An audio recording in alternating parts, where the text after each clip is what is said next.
জামাই বিয়ে করলে তাদেরকে যে কোলের মধ্যে করে দান হলুদ দিয়া বরণ করে, এটা কি ইসলামের সঠিক আছে কিনা? এটা হিন্দু ধর্ম থেকে আসছে।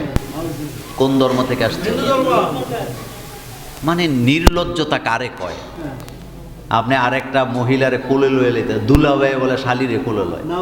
দুলাভাইয়ের আগে ফাঁসার মধ্যে ফিডানের দরকার, যে তোর কি বিবে, তোর রুচি বলতে কিছু নাই, তুই তোর শালিরে কোলে লস কেমনি বেটা? কথা কি ঠিক? আজীব কারবার। আবার এগুলা মুরব্বীরা তামসা দেহে মুচে মুচে হাসে। তো আপনাদের হাতে লাঠি নাই? দুলাভাইয়ের আগে ফিডান। কারে ফিডানের দরকার? কারণ তার রুচির মধ্যে সমস্যা আছে। কোলে কি শালিরে নিব না বউরে নিব? ঠিক সবাই তো কথা কয় না। কারে নিবেন কোলে? তো আপনি শালিরে কোলে লিছেন কিতেন?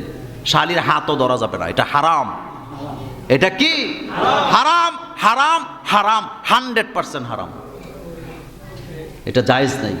সুতরাং এগুলো হিন্দু ধর্ম থেকে আসছে, অন্য ধর্ম থেকে আসছে। এগুলার সাথে এই যে হলুদ দেওয়া, তারপরে কি দেওয়া, দান দেওয়া, দুব্বা গাছ দেয়, এগুলা সব অন্য ধর্ম থেকে আসছে। মুসলমান ধর্মের মধ্যে এগুলার কোনো পাত্তা নেই। আবার আপনি যদি বাধা দিতে যান, মুরব্বীরা কইব আরে আগের থেকে দেখে এসেছি। তো আগের থেকে কি দেখে এসেছেন আপনি? কি দেখে আসছেন আপনি আগের থেকে? কদ্দূর দেখছেন আপনি? আগে বলতে আপনি কয় বছর আগে বুঝান? রাসূলুল্লাহর যুগে এটা ছিল না, সাহাবাই কেরামের যুগে এটা ছিল না, তাবেঈদের যুগে ছিল না, ইমামদের যুগে ছিল না। তা আপনি আগে দেখলেন কইতে? আপনার বয়স কত? আগে বলতে আমরা বুঝি মুহাম্মদ সাল্লাল্লাহু আলাইহি ওয়াসাল্লামের যুগ। আগে বলতে আমরা বুঝি হযরত আবু বকর, হযরত ওমর, হযরত ওসমান, হযরত আলী, তাদের যুগ। এর